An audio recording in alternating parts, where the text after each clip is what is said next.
माझी फुलताई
त्यांची सेवा करा.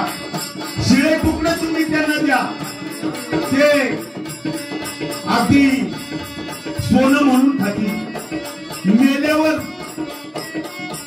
दहाव्याला वर्ष श्राद्धाला लाडू पेढे बर्फी पंचपक्वान्नाचं जेवण जरी केलं ना की त्यांच्यापर्यंत पोचणार नाही. आणि कुठंतरी आई वडिलांना वृद्धाश्रमात ठेवून दिल्लीला जाणं पुढे तीर्थाला जाणं. म्हणून एका सुभाषितकारानं म्हटलंय, अरे किसी ने रोजा रखा तो किसी ने उपवास रखा, किसी ने रोजा रखा तो किसी ने उपवास रखा, कबूल तो उसका हुआ जिसने माँ बाप को अपने पास रखा, जिसने माँ बाप को अपने पास रखा. म्हणून तुकाराम महाराजांनी म्हटलंय,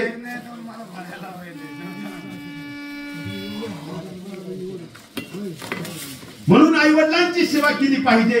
म्हणून म्हटलंय, आई म्हणू आई, आई इतकं गोड काही ग सईबाई, आई इतकं गोड काही